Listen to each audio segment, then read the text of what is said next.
Hello friends, வணக்கம். Welcome back to Saranda Tamil. இந்த வீடியோவில் நம்ம ரீசெண்டாக தமிழ் டப்பிங்கில் வந்த படங்கள் தான் பார்க்க போகிறோம். அது என்னென்ன படங்கள்ன்றதை டைம் வேஸ்ட் பண்ணாமல் வீடியோ ஆரம்பிச்சிடலாம்.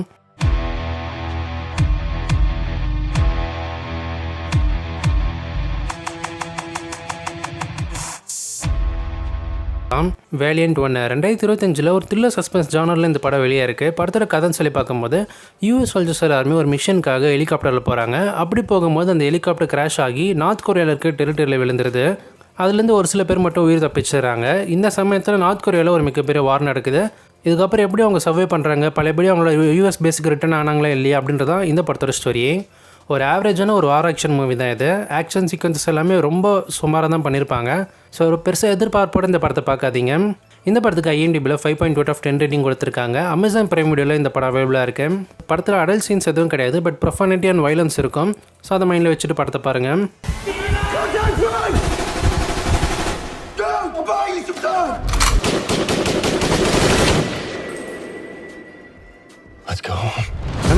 பிரிசனர்ஸ் 2013 ஒரு த்ரில்லர் கிரைம் ஜானரில் இந்த படம் வெளியே இருக்குது.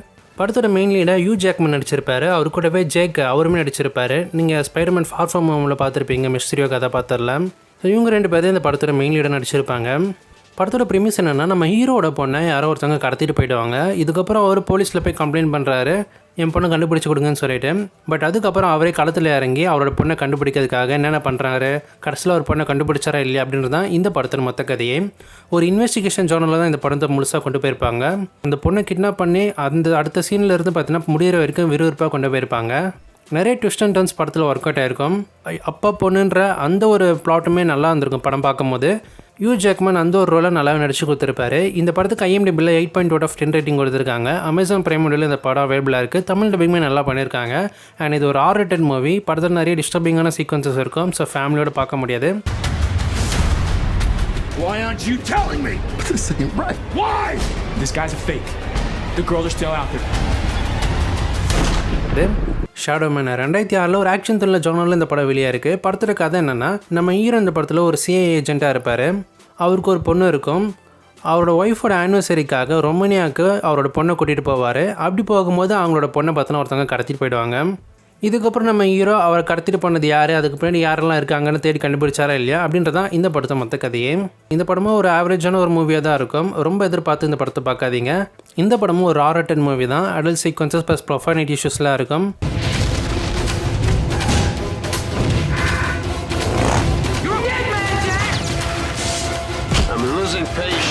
Steven Seagal. It ain't over. 2025 ஒரு காமெடி ஜானரில் இந்த படம் வெளியே இருக்குது நெட்ஃப்ளிக்ஸில். படத்தோட ப்ரிமிஸ் என்னென்னா, நம்ம ஹீரோட அம்மாவுக்கு நல்லாவே சமைக்க தெரியும். பட் எதிர்பாராத விதமாக அவங்க இறந்து போயிடுறாங்க.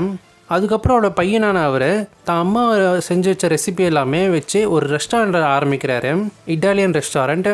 அவங்க கிராண்ட் மதர்ஸே செஃப் ஆக்கியிருப்பார். இதுக்கப்புறம் என்னென்ன சுவாரஸ்யமான விஷயங்கள் நடந்ததை ஒரு காமெடியாக இந்த படத்தோட கதையை சொல்ல முயற்சி பண்ணியிருப்பாங்க. ஸோ உங்களுக்கு ஆக்ஷன் த்ரில்லர் இந்த மாதிரி படங்கள்லாம் வேணாம், எனக்கு ஒரு ஃபுல் அண்ட் ஃபுல்லாக ஒரு காமெடி ஜானலில் படங்கள் வேணும்னு நினச்சிங்கன்னா இந்த படத்தை டெஃபினட்டாக ட்ரை பண்ணி பாருங்கள். நானும் பெருசாக எதிர்பார்க்கல இந்த காமெடியெல்லாம் பெருசாக ஒர்க் அவுட் ஆகும்னு சொல்லிட்டு. ஒரு சில இடங்களில் நல்லாவே ஒர்க் அவுட் ஆச்சு. அந்த கிராண்ட் மதர்ஸ் பண்ணுற காமெடி எல்லாமே ரசிக்கும்படியாக இருந்துச்சு. இது PG-13 மூவி தான். ஃபேமிலியோட இங்கே செக் பண்ணி பார்க்கலாம். நெட்ஃப்ளிக்ஸில் அவைலபிளாக இருக்குது தமிழ் டப்பிங்கோட. IMDbல 7.1/10 ரேட்டிங் கொடுத்துருக்காங்க. The only thing that you're going to regret are the moments that you did not take. I am not asking you to do this for me. I'm asking you to do it for you and for my mama. You using Catholic guilt on me? I learned it from the best.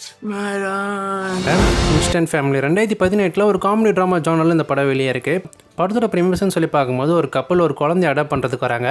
ஒரு பொண்ணை தான் adapt பண்ணலாம்னு சொல்லி first idea வச்சுருக்காங்க. But அந்த பொண்ணை adapt பண்ணோன்னா அவளுக்கு 2 தம்பிங்க இருக்காங்க, அவங்களுக்கு கூட சேர்ந்து வருவாங்க. சரின்னு சொல்லிட்டு 3 பேருமே சேர்த்து இவங்க அடாப்ட் பண்ணுறாங்க. பட் அது பண்ணதான் அவங்க தப்புன்னு அதுக்கப்புறம் ரியலைஸ் பண்ணுறாங்க. அவங்களோட தம்பிங்க ரொம்ப சேட்டை பிடிச்ச பசங்க. இதுக்கப்புறம் அவங்க ஃபேமிலியில் என்னென்ன சம்பவங்கள் நடந்துச்சு அப்படின்றத ஒரு காமெடி ட்ராமாவாக ஒரு படமாக இது கொடுத்துருக்காங்க. ஒரு காமெடி ஃபோக்கஸ் பண்ணி தான் கொண்டு போயிருப்பாங்க. பட் கொஞ்சம் ட்ராமா கேட்டகரியாக இருக்கும். ஒரு ஸ்லோனஸ் உங்களுக்கு இந்த படத்தில் ஏற்படும் பார்க்கும்போது. IMDbல இந்த படத்துக்கு 7.3/10 ரேட்டிங் கொடுத்துருக்காங்க. அமேசான் பிரைம் வீடியோவில் இந்த படம் அவைலபிளாக இருக்குது. படத்தில் ஒரு சில செக்ஷுவல் ரெஃபரன்சஸ் இருக்கும். ஸோ ஃபேமிலியோட அது பார்க்க முடியாது.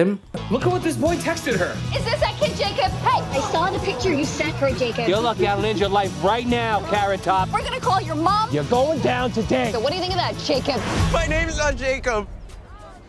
What? Okay. ஃபார் அவர் ஒரு ட்ராமா ஜானரில் வெளியான ஒரு சீரிஸ் தான் இது, நெட்ஃப்ளிக்ஸில் இருக்கு. சீரிஸோட பிளாட் ரொம்பவே சிம்பிள் தான். ஒரு டீனேஜர்ஸ் 2 பேர் இருக்காங்க. இவங்க 2 பேருக்குள்ளே லவ் வருது. ஸோ அந்த லவ் கடைசியில் ஒன்று சேர்ந்தாங்களா இல்லையா அப்படின்றது தான் இந்த சீரிஸோட மொத்த கதையும். நான் இந்த சீரிஸ் இன்னும் பார்த்து முடிக்கல, பட் பார்த்த வரைக்கும் ரிவ்யூஸ் கேட்ட வரைக்கும் இது ரொம்ப ஒரு ட்ராமா கேட்டகரியாக கொண்டு போயிருக்காங்க. ரொம்ப டெட் ஸ்லோவாக தான் இருக்கும் ஒவ்வொரு எபிசோடுமே. உங்களுக்கு பொறுமை இருந்தால் நீங்கள் இந்த சீரிஸை மொத்தமாக பார்த்து முடிக்கலாம். உங்களுக்கு லவ் போர்ஷன், லவ் ரிலேட்டடான படங்கள், சீரிஸ்லாம் பிடிக்கும்னா மட்டும் இந்த படத்தை செக் பண்ணி பாருங்கள்.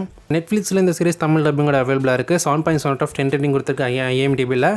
படத்தில் அடல்ட் கண்டென்ட்ஸ் இருக்குது, ஸோ ஃபேமிலியோட செக் பண்ணி பார்க்க முடியாது. Low-key, I've always had a crush on you.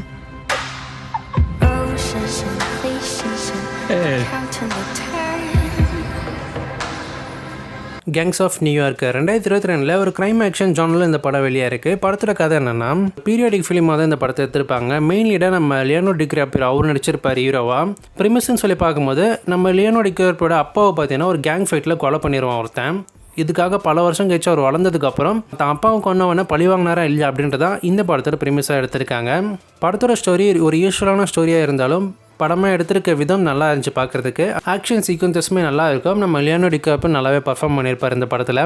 இந்த படம் அமேசான் பிரைம் வீடியோவில் அவைலபிளாக இருக்குது. With IMDb 7.5 out of 10 rating கொடுத்துருக்காங்க. அண்ட் படத்தில் செக்ஷுவல் கண்டென்ட்ஸ் இருக்குது, ஃபேமிலியோட பார்க்க முடியாது.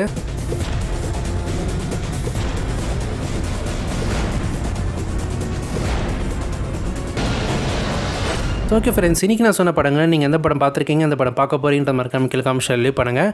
நான் இன்றைக்கி சொன்ன படங்களில் நான் ரெக்கமெண்ட் பண்ணக்கூடிய படங்கள் எதுனா 2 படம் நான் சொல்லுவேன். ஒன்று பிரிசனர்ஸ் அண்ட் அதுக்கப்புறம் கேங்ஸ் ஆஃப் நியூயார்க். இந்த 2 படமும் நீங்கள் பார்க்கறதுக்கு ஒரு ஒர்த்தான மூவியாக இருக்கும். இந்த படத்தை பற்றி உங்களோட தாட்ஸ் ரிவ்யூஸ் எல்லாம் காமிச்சு லீவ் பண்ணுங்கள்.